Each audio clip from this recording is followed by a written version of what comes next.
Hello friends, स्वागत है आपके प्यारे से YouTube channel physics bye Sanjeet sir में। आपका पहला टॉपिक है ऊर्जा पट्टी एवं ऊर्जा पट्टी की प्रकार। ऊर्जा पट्टी क्या है? ठोस पदार्थों में परमाणविक ऑर्बिटलों के अति व्यापन से एक आणविक ऑर्बिटल बनते हैं। तो आणविक ऑर्बिटलों में बहुत कम ऊर्जाओं के अंतर होने के कारण एक जो है पट्टी का निर्माण होता है जिसे हम ऊर्जा पट्टी कहते हैं। फिर है ऊर्जा पट्टी के प्रकार। ऊर्जा पट्टी दो प्रकार के होते हैं। पहला है संयोजी पट्टी और दूसरा है चालन पट्टी।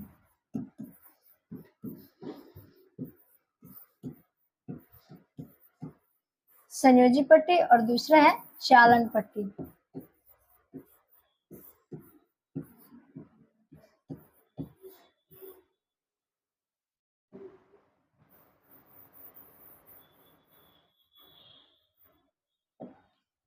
संयोजी पट्टी क्या है? वैसा ठोस पदार्थ जिसमें इलेक्ट्रॉन पूर्ण रूप से भरे हुए रहते हैं और उसमें जो भी आयन होती है वह एक स्थान से दूसरे स्थान की ओर चलने के लिए स्वतंत्र नहीं होती है, जिसे हम संयोजी पट्टी कहते हैं। इसे वैलेंस बॉन्ड कहते हैं, जिसे शॉर्ट में वीवी, और इसको सीबी कहते हैं। और चालन पट्टी क्या है? इसमें इलेक्ट्रॉन जो होता है पूर्ण रूप से भरा हुआ नहीं होता है और ये खाली होते हैं, जिसमें आयन जो होती है वह एक स्थान से दूसरे स्थान की ओर चलने के लिए स्वतंत्र होती है, जिसे चालन पट्टी कहते हैं। ये आपका देखिए चालन पट्टी का डायग्राम।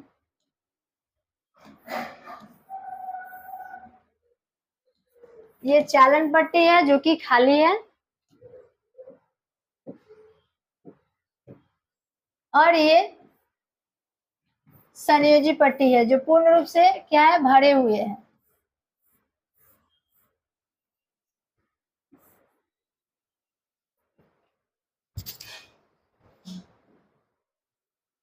फिर वर्जित क्षेत्र एवं वर्जित ऊर्जा अंतराल क्या है?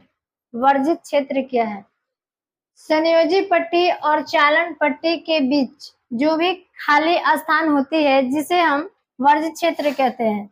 ये आपका संयोजी पट्टी है और ये चालन पट्टी है। इनके बीच जो भी खाली स्थान है इसी को वर्जित क्षेत्र कहते हैं। फिर है वर्जित ऊर्जा अंतराल क्या है?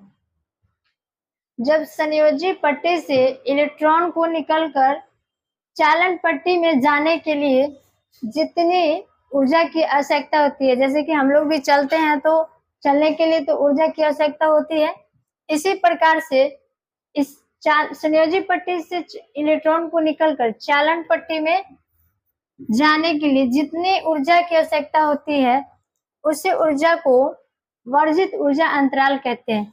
इसे हम ईजी से सूचित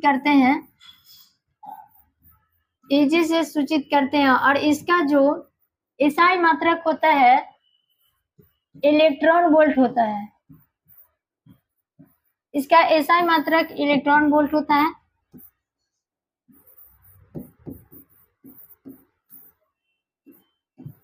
जिसे ईवी से सूचित करते हैं। नेक्स्ट देखिए, ऊर्जा पट्टी के आधार पर पदार्थों को 3 वर्ग में बांटा गया है। पहला है आपका चालक, दूसरा है विद्युत रोधी या कुचालक, फिर तीसरा है अर्धचालक। तो चालक क्या है? संयोजी पट्टी और चालन पट्टी एक दूसरे से पतले अस्तर के द्वारा जुड़े होते हैं, तो उसी को चालक कहते हैं। वैसे ठोस पदार्थ जिसमें संयोजन पट्टी और चालन पट्टी एक दूसरे से पतले अस्तर से जुड़े होते हैं उसी को चालक कहते हैं। आपका एक क्वेश्चन है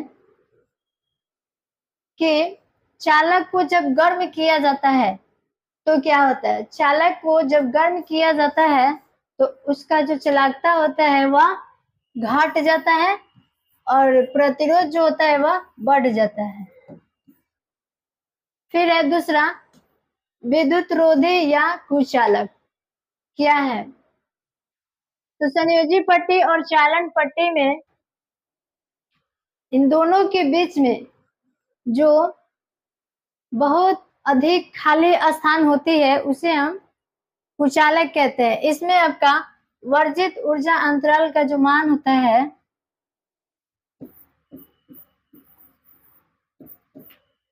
6 इलेक्ट्रॉन वोल्ट होता है और चालक में वर्जित ऊर्जा अंतराल का जो मान होता है वह 0 के बराबर होता है।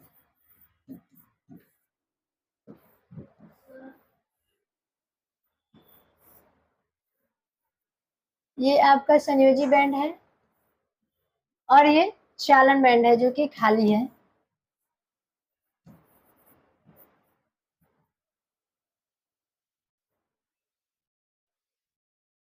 इसमें इलेक्ट्रॉन वोल्ट का मान आपका 6 eV और यहाँ पर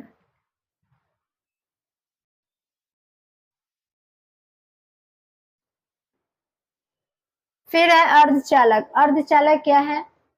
इसमें वैसे ठोस पदार्थ जिसमें संयोजी पट्टी और चालन पट्टी के बीच बहुत कम खाली स्थान होता है जिसे हम अर्धचालक कहते हैं। विद्युत रोधी या कुचालक पदार्थ को जब हम गर्म करते हैं तो उसकी चालकता जो होती है वह बढ़ जाती है और प्रतिरोध घट जाता है। अर्धचालक पदार्थ को गर्म करने पर उसकी चालकता क्यों बढ़ जाती है? जब अर्धचालक पदार्थ को गर्म किया जाता है तो संयोजी बैंड से इलेक्ट्रॉन निकलकर चालन बैंड में चला जाता है। संयोजी बैंड में एक होल की उत्पत्ति होती है और चालन बैंड में एक इलेक्ट्रॉन की उत्पत्ति होती है जो कि ताप O विद्युत क्षेत्र के प्रभाव में प्रभावित हो जाती है और इसमें क्रिस्टल में गति करने लगती है। तो क्रिस्टल की जो चालकता होती है वह अर्धचालक की चालकता होती है वह पहले से बढ़ जाती है, जिसे हम कह सकते हैं कि अर्धचालक पदार्थ को गर्म करते हैं तो उसकी चालकता बढ़ जाती है।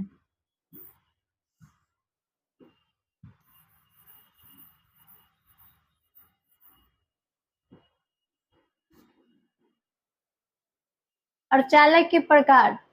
अर्धचालक के दो प्रकार होते हैं, अंतर्निहित अर्धचालक और बाह्य अर्धचालक।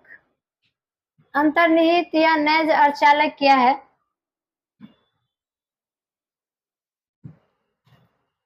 जब वैसे ठोस पदार्थ जिसमें संयोजी पट्टी से इलेक्ट्रॉन निकलकर चालन पट्टी में जाने लगता है तो संयोजी पट्टी में एक होल की उत्पत्ति होती है और चालन पट्टी में एक इलेक्ट्रॉन की उत्पत्ति होती है, जिससे अर्धचालक की चालकता में पहले की अपेक्षा वृद्धि हो जाती है। इसी को हम नैद अर्धचालक कहते हैं।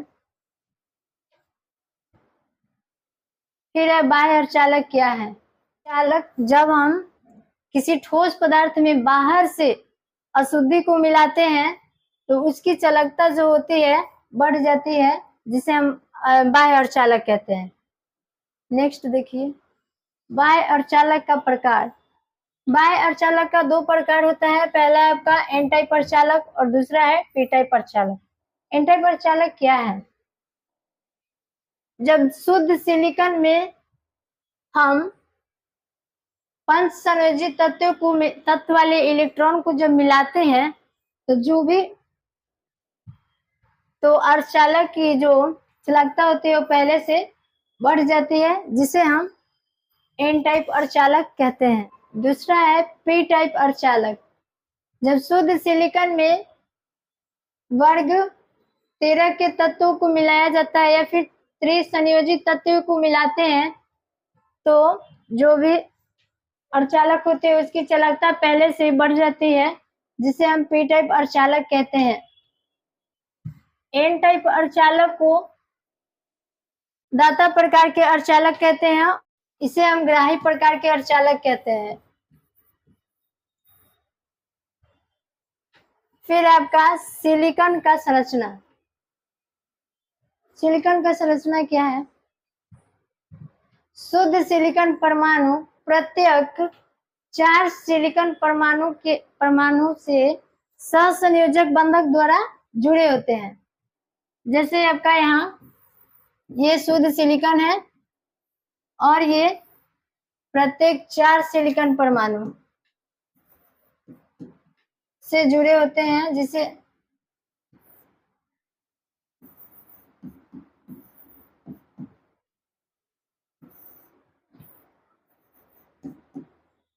यही आपका संरचना है।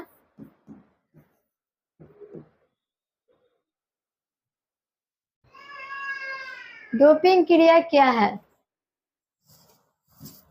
जिस अर्धचालक में हम बाहर से अशुद्धि मिलाते हैं तो जो भी प्रक्रिया होती है उसी को डोपिंग क्रिया कहते हैं। तो इसका बाहर से मिलाए गए अशुद्धि से जो भी क्रियाएं होती है उसी को डोपिंग क्रिया कहते हैं। एन टाइप अर्धचालक और पी टाइप अर्धचालक में अंतर जानते हैं? एन टाइप अर्धचालक उसे कहते हैं जिसमें वर्ग 15 के तत्वों को मिलाते हैं तो उससे एन टाइप अर्धचालक बनता है, जबकि पी टाइप अर्धचालक में हम वर्ग 13 के तत्वों को मिलाते हैं तो पी टाइप अर्धचालक का निर्माण होता है। और एन टाइप अर्धचालक में इलेक्ट्रॉन की उत्पत्ति होती है और पी टाइप अर्धचालक में एक होल की उत्पत्ति होती है। एन टाइप अर्धचालक में विद्युत धारा के प्रवाह के लिए इलेक्ट्रॉन उत्तरदायी होता है और पी टाइप अर्धचालक में विद्युत धारा के प्रवाह के लिए होल उत्तरदायी होता है। एन टाइप अर्धचालक में इलेक्ट्रॉन जो होता है वह विद्युत धारा के विपरीत दिशा में प्रवाह करता है, जबकि पी टाइप अर्धचालक में जो होल होता है वह विद्युत धारा के दिशा में ही गमन करता है। ये आपका अंतर है और भी अंतर है जो कि आपको नोट्स में दिया जाएगा। फिर आपका एन टाइप तथा पी टाइप के अर्धचालकों का अनुप्रयोग, इसका प्रयोग कहाँ कहाँ किया जाता है? तो एन टाइप अर्धचालक और पी टाइप अर्धचालक का प्रयोग दिष्टकारी के रूप में किया जाता है जो कि एसी को डीसी में बदलता है। दूसरा है एन टाइप अर्धचालक और पी टाइप अर्धचालक का प्रयोग इलेक्ट्रिक के रूप में किया जाता है, जैसे कि आपका हो गया सिम कार्ड, मेमोरी कार्ड और एलईडी बल्ब।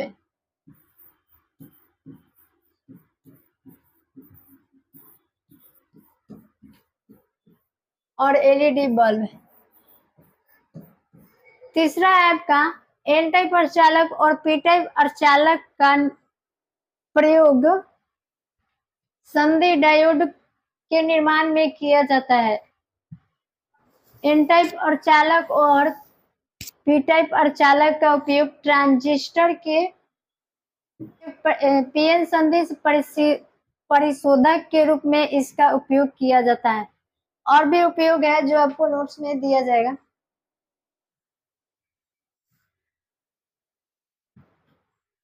तो आज के लिए इतना ही, फिर हम पढ़ेंगे अगले लेक्चर में कल के क्लास में।